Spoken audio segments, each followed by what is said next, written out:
I don't think it's brilliant.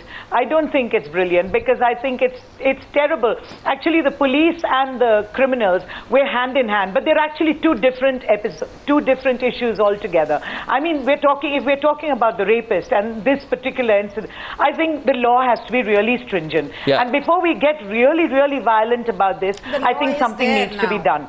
And talking about the police and what the punishment has to be for the police is a totally different thing. I think we're trying to cover up or miss the trees for the woods or woods for the trees. I don't know what it is. But nobody has got the focus at the moment. How can you say this is brilliant?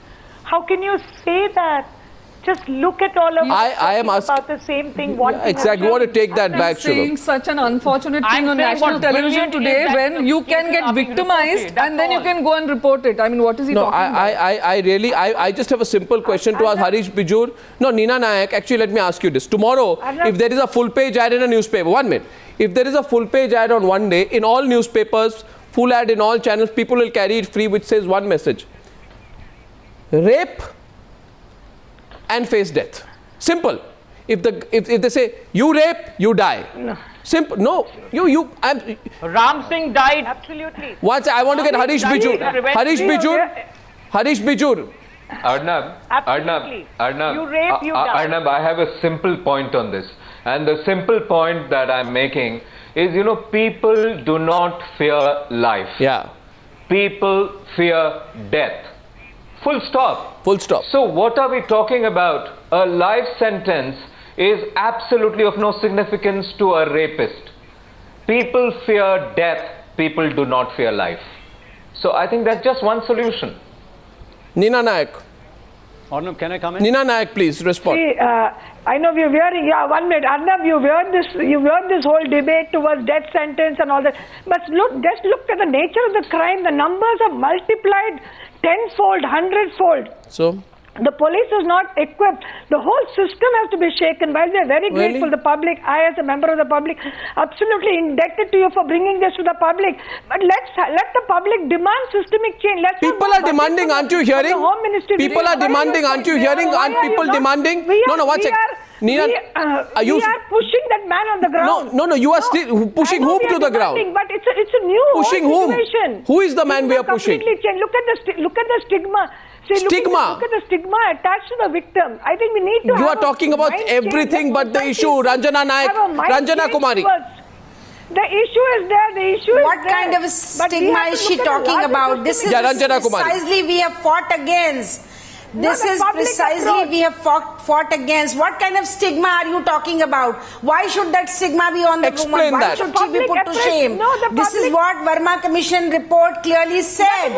And we do have a very stringent law now. We have, listen to me first. I think you are not well informed. We have a very stringent law. We have a law, but what do you do in a system where the law just started getting implemented? And also we do not have the kind of police system, policing, and the kind of response you saw when everywhere, when the women protest, police is beating women. What kind of a mindset is this? This is what is reflection of the kind of, and also about the rapist, I think we do have a provision now that if the girl is in the process gets killed, the rapist will be hanged. But do you think that they are stopping for that? I think there has to be a deeper thinking. We have to have some perspective on all these issues. Ranjana Kumari, this man, I can argue it as well. This man raped the girl brutally. 1 minute. He raped the girl brutally, brutally. He put foreign objects in her body. He mutilated her genitals.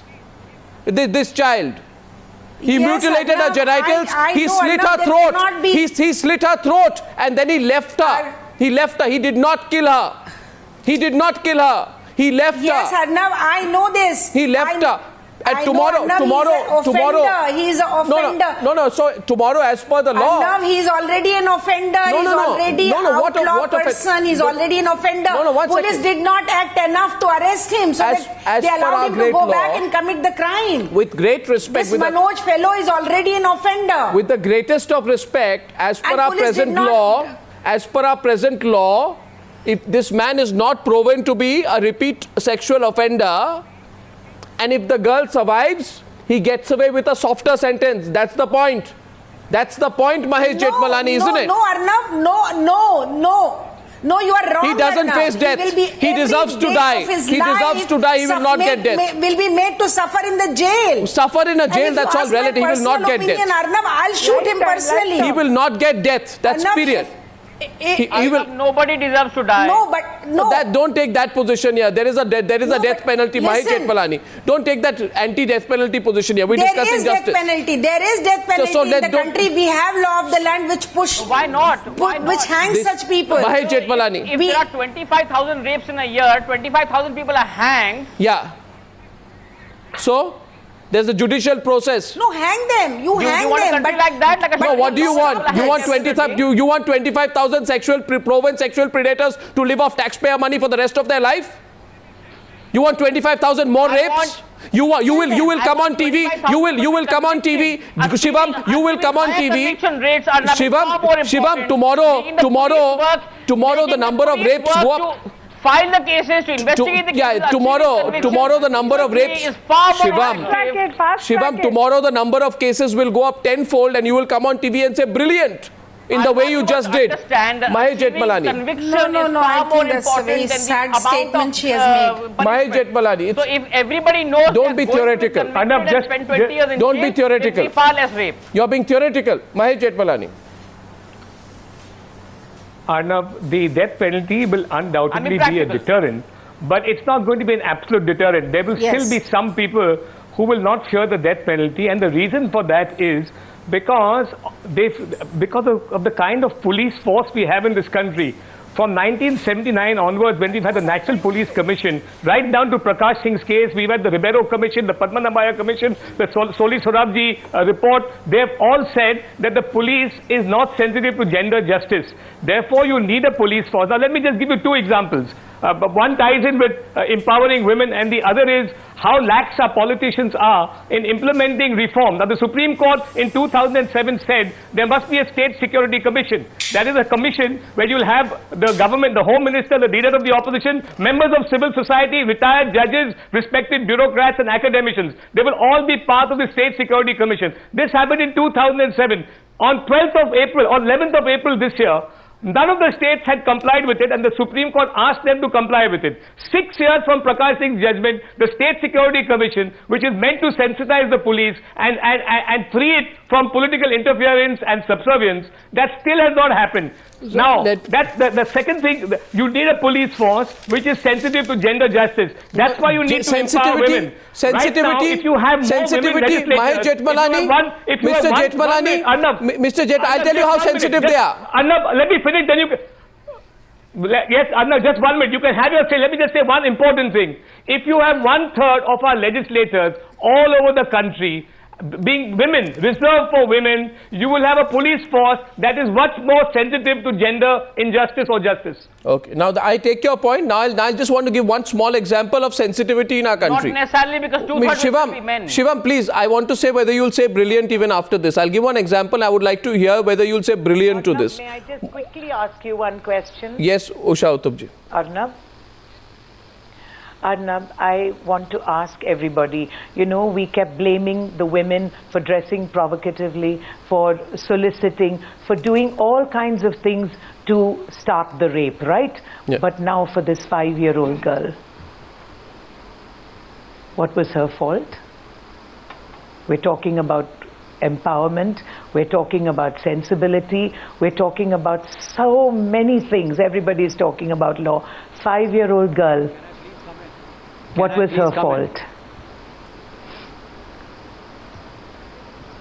Arnav, can I come in, please? Yes, sure, Rahul, but I'll say one thing. The question there is something which should go to the entire political class, Usha Utup. I just want to say, because Mahesh was making a point of Arnav. sensitivity, you know, Mamta Sharma is the head of the National Commission for Women. I mean, I don't know what she does. She's only, as far as the news is concerned, we only hear of Mamta Sharma in terms of one insensitive statement, one act of incompetence, one blunder after another. You know, she has become a liability out there. She's sitting there, the head of the National Commission of Women. And she says, I have taken note of the rape of a 5-year-old in Delhi, but expressed inability to go and visit the family not before Saturday, since it is a holiday on Friday. She says, I cannot go and meet the family before Saturday because it is a holiday on Friday. I am asking today, Mamta Sharma, after saying that, please, why don't, if you have said this, will you voluntarily resign? She should resign. Will you voluntarily resign? Well, Arnav, it is based of a commission which was constituted because of hard struggle of women's movement in this country. It is total waste of national commission at the moment. The insensitivity which prevails in every institution which has been created for protecting women, for providing women, for giving women opportunities are really a waste at the moment. So less we talk about National Commission for Women is better. It hurts us because we really worked hard to get the commission in place. Okay, here's a question. It suits the government to have this kind of a commission which is totally insensitive. Here's a question to Rahul Mehra. Here's a question to Rahul Mehra. My question to Rahul Mehra is, I appreciate the fact that the Aam Aadmi Party has taken up the issue and is protesting and speaking up against it, and you are a member of the Aam Aadmi Party besides being an advocate, which is fantastic. But how come the logic changed? Earlier, the Aam Aadmi Party, Arvind Kejriwal did not go wearing a cap, identifying himself as a politician. Last time they were protesting. How come this time everybody is wearing the Aam Aadmi Party branding? Can people not protest as citizens? Is it important to tell the whole world that you represent a political party? Is there an attempt at getting political mileage out of this? Why can't the Aam Aadmi Party actually go out there as citizens and not as political activists or politicians? Rahul Mehra, answer that, please. Sure, Arnav, I will. And I hope you give me just a minute to address to the other main issue as well. But this is a main issue for me. Arnav, I am a very proud member of Aam Aadmi Party. If you go by what Mr.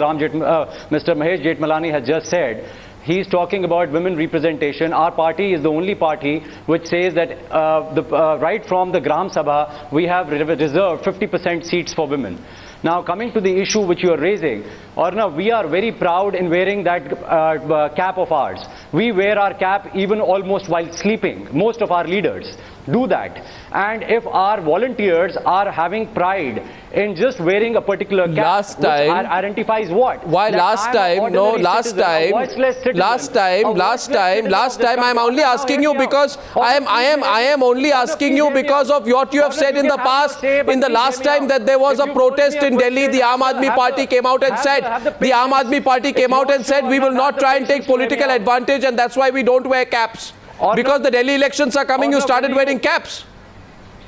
Let's be clear tonight. Like it or not, that's the, whether somebody likes it or not, Arnav, that is the symbol of our identity as the voiceless citizen of this country who is completely distressed, who has absolutely you can do that without announcing your political affiliation. And that's what we are identifying with that cap. If we have now transformed from a social movement into a political party, you see the kind of personalities we take up, you see the kind of social issues we stand for, and you yourself on your show, when you started the show, you said that the only people who have stood by this poor 5-year-old innocent girl on which the barbaric act and the sad but do it as citizens, not as politicians. Are the volunteers of the Aam Aadmi Party. It wasn't Arvind Kejriwal who was saying vote for me. No, there were many citizens also. Ranjana Kumari. Many citizens also, and tomorrow we are organizing. Arnav, I want to say one thing. Tomorrow we are organizing a protest. Women's groups are organizing a protest at ITO,